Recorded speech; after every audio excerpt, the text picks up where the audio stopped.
Mathews today with the Tail Weavers Toastmaster Club in Minneapolis, Minnesota. Hi, Don. Thanks for joining me today. Hello, thank you. Good to be here.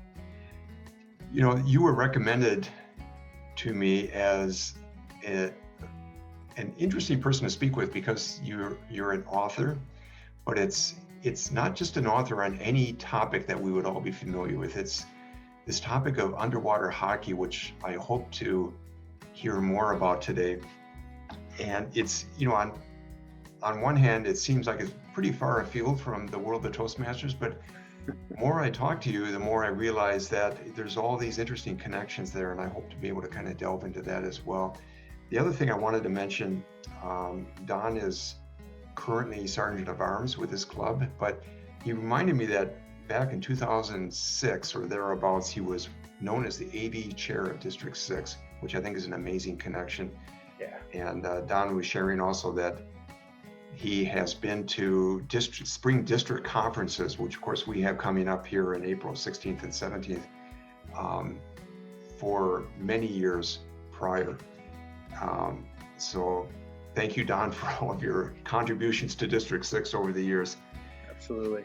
So let's just kick this off and hear a little bit about your involvement in Toastmasters briefly. How many years have you been in it? And tell me a little bit about your club, Tail Weavers. Okay. I joined in sometime in 1997. The first club I joined was the VAMC Toastmasters, mainly because they were the closest club to my house and they met at a pretty decent time. And I'll never forget when I first showed up there, what I heard about Toastmasters was there's this group that's dedicated to people that just like to talk, just like you, Don. And I thought, wow, I gotta meet these people. Well, I didn't realize how big Toastmasters was either, because when I showed up to this meeting of just maybe there were 6 people, and they were very friendly people. And next thing you know, we're talking, telling stories, and then these 2 people had to get up and do speeches, and they prepared, and I thought, wow, this is so cool. I want to do this, and I want to join right away. And they said, oh, no, you can't join. You have to come to 2 meetings before you can join. Okay, so I came to the second meeting, and it was just as fun. And they were almost like, well, you really haven't get our full experience because not all the members have been here, and it's been kind of lame. And I thought, lame? You mean it gets better than this? Yeah. So they let me join after that second meeting, and I've been in Toastmasters consecutively since then, which is 1997. And then in I think 2003 or 4, one of those years, I can't remember, we decided some friends of mine through the district, we decided to create our own club, the Tail Weavers. And we specialize in storytelling. And you want to talk about a group of people who can talk and tell some stories. This is the group to be at. Well, that's interesting. So Tail Weavers is definitely has a focus then on storytelling. Correct. Yep. Okay. And we've had people come in that some just want to learn how to tell stories. Some want to be better at their storytelling. Some just like hearing our stories, and they just come to hear us chew the fat, so to speak. Oh, right. Yeah, that connection with the people that we run into. I think it's, for many of us, it's what really led us to join our first clubs and keeps us in Toastmasters. We're constantly running into people that are doing interesting things, and they're very very driven in their careers. Which leads me to my next question. I was thinking ahead of this interview. You had this experience of writing a book, but then the book is about something I absolutely know nothing about, underwater hockey. So I guess I'll frame the question up this way. Which came first? Have you been a writer for some time, or was it the interest which drove your writing, or how did that go? Well, what's really funny is that I am a storyteller, and I've told people I'm going to write a book. And I actually have one other book about a triathlon I ran in 2009. It's almost complete. It just needs to be edited, but I just didn't really get to it.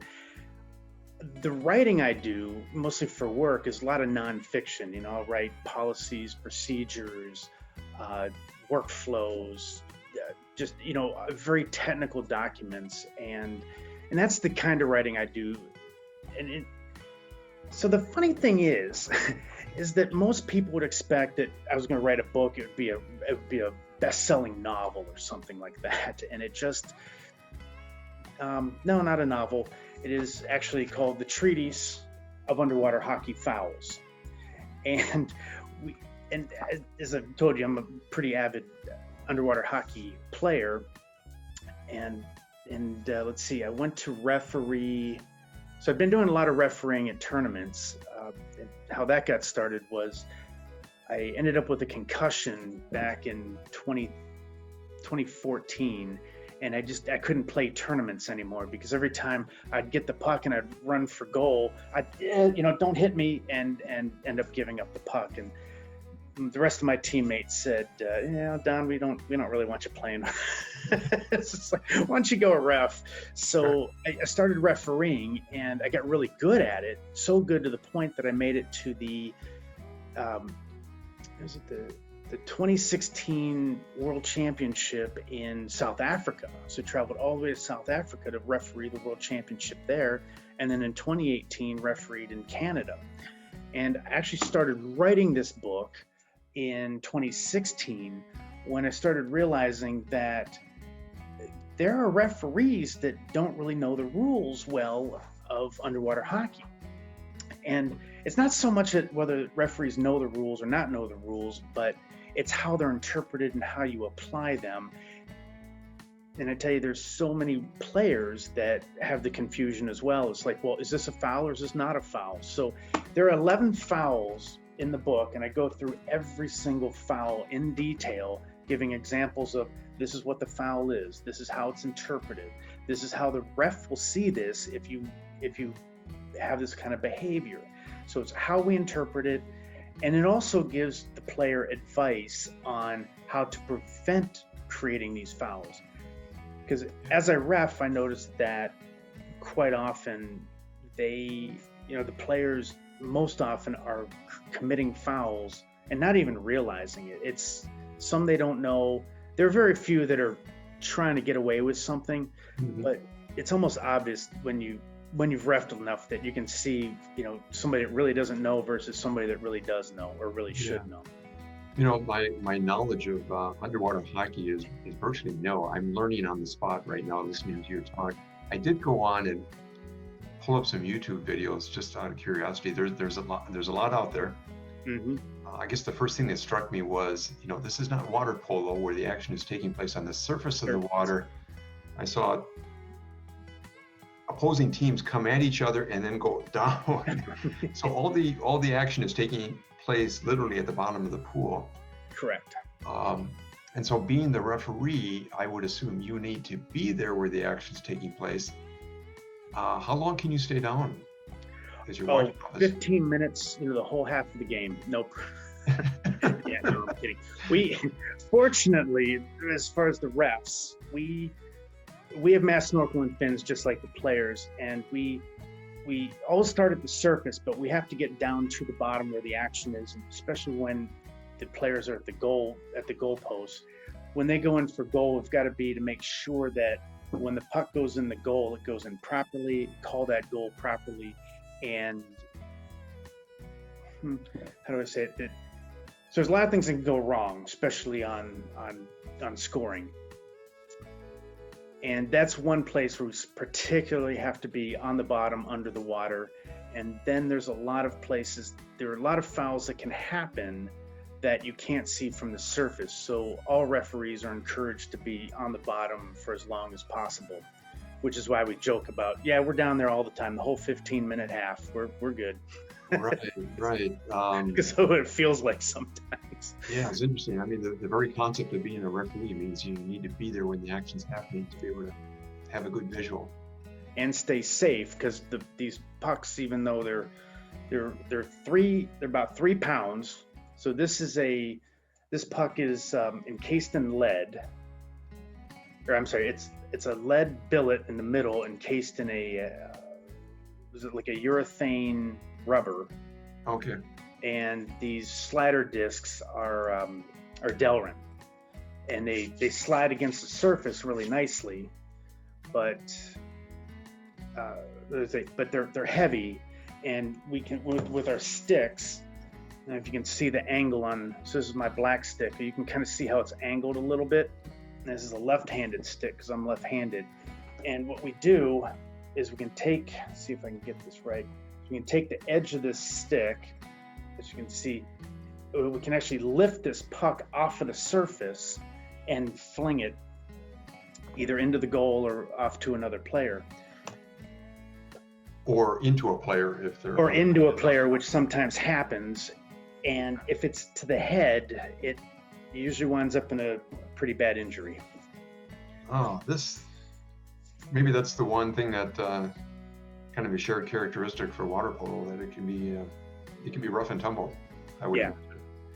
Most of the time, most players are safe because they do realize that if you do a headshot, that's for one, that's an automatic 2-minute penalty, and the player will be sitting out for that time. And when you've only got 15-minute half, when you're down one player, that's a significant amount of time to be out of the game. And it's not very, most players don't even want to do a headshot, but sometimes it happens accidentally, but it's still a foul and you still get thrown out. Yeah. So this is interesting. I mean, we started off with this involvement with underwater hockey, which led to your becoming a referee, specializing in that end of it, and seeing a need to clarify or communicate better these fouls, which led you to writing the book. Exactly.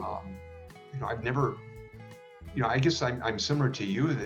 Every day, the things that I write at work are very, very dry, very technical. But here you are I assume at nighttime, working on this book. Yes. Tell us about that experience as an author. What's involved there? How do you go through that process of writing and eventually publishing the book? Well, for this book in particular, I started with the rules and had to go through and figure out, okay, well, the rule book, let's start this way. The rule book for the International Rules of Interwater Hockey are not very clear, and they don't spell out what the 11 fouls are. They just say, this is wrong, you shouldn't do this is wrong, you shouldn't do that.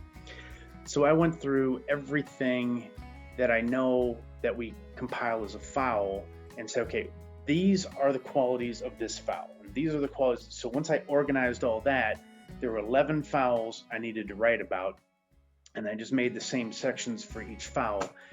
And then after writing all that, I'd realized that, boy, I need a first section talking about the basics. So I actually wrote the first section. I don't know if you can quite see that there, but the first section of this actually was written last. And these are the things that nobody really talks about: the advantage rule, what's expected of coaches, and what is expected of other pool staff. Things that, as I started interviewing players as well, what are you most confused on? There were things that didn't work with just being a foul. There were other rules that weren't very clear. So I wanted to write those as well. And then the hardest part of the process, I think, was talking to referees around the world, because we all follow the same set of rules. There's no US rules for underwater hockey or Great Britain rules for underwater hockey. We all follow the international rules for underwater hockey. But we all interpret the rules differently.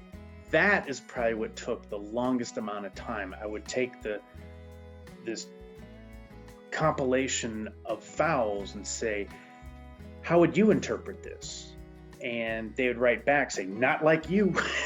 Right. So a lot of arguments, Yeah, sounds like the writing process went from one where you had a very defined framework, and then it eventually mushroomed because you found yourself talking with others that are doing the same thing, other referees around the world, and trying to incorporate the different interpretations. Yeah, and that was the hardest thing, was saying, because might interpret a stick foul one way and others would interpret another way. For example, there's one foul called barging. There are actually, it's called obstruction, is the legal definition of it, but there are, we call three flavors of it. There's barging, shepherding, and blocking. And then go into all the details, but I'm gonna spare you that. The fact is that what one person would define as blocking, somebody else defines as shepherding, and it would go back and forth, and finally to the point where, okay, if I wrote this, would this make sense? And I go right to the rule reference in the rule book and said, the rule book says this. What do you guys think? And when I got to a majority of consensus, then it went in the book. So this is how I got a pretty good, this is why it's called a treatise, because it is a real concise guide on the vowels. Yeah. So at bottom line, you were trying to communicate better things that everybody that are involved with underwater hockey need to know about. And in the end, you created this treatise then. Mm-hmm. I was thinking about Toastmasters. Toastmasters, of course, is a platform for all of us in personal development, developing communication skills, leadership skills. I can see a lot of interrelationships here, in the way that you thought your way through this topic that you wanted to communicate. Do you speak to that experience, that Toastmasters experience, and your involvement with the club, and how that may have impacted in a beneficial way your writing experience? Yeah, as I told you before the interview, I had joined Toastmasters, or maybe I said during the interview, but I joined Toastmasters because it was fun, and I wanted to talk, and I wanted to tell stories, but it's kind of funny what you learn, and you're not even trying to learn. And I tell you, as an engineer, is what I do for a living, it does get difficult to talk to regular people a lot, because you start talking in your acronyms and all the people you talk with, you kind of get in this vernacular of communication, and then you come out and you try to talk to somebody in your family and they can't make sense of what you're saying. Yeah. Being in Toastmasters is one thing that I became very, very well aware of, was, wow, there's these styles of communication, and I don't transfer from one to the other very quickly. And I particularly remember being in South Africa, and there was there's a ref from Great Britain, Australia, let's see, there was Canada, US, and New Zealand. We're all speaking English. We could not understand each other. And it wasn't that we couldn't make up the words that we were using, but I'd figured out very quickly that our phrases were very different. Our expressions of happiness, or the way we just expressed ourselves, was very, very different. And I think this is called colloquialism, or however you pronounce that word. Right.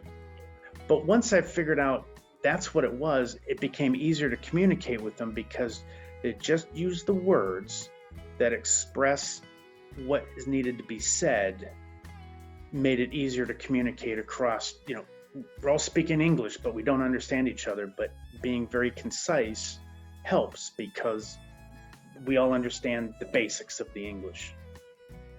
Wow, that's a great point. I mean, it really speaks to the whole topic of intercultural communication. Yeah. I guess not assuming that the words we use are automatically going to translate. Exactly. Even in English, Yeah. Winston Churchill said about England and United States, he said, two great countries divided by a common language. That's right. Absolutely. Yeah, I've heard that before. That's a great example. So not assuming, listening very carefully, thinking carefully on what we do want to communicate. All those are important topics. Well, Don, there are just so many things I would like to continue talking about, but I always like to end these interviews with the person I'm interviewing sort of giving a message to those of us that are in Toastmasters, but also those that are perhaps thinking about Toastmasters. You had so many varied experiences, not only inside the club and outside the club and with the district. What would your message be to all of us? Oh, wow. I would say, if you're thinking about Toastmasters, just join Toastmasters. If you're afraid of public speaking, join Toastmasters, and you won't have to worry about that. If you aren't afraid of public speaking, join anyway. You'll just get better at what you do. So whether you like it or whether you're not sure you'll like it, by the end of it, you'll end up liking it. Wow, that's a great message. Thank you so much, Don.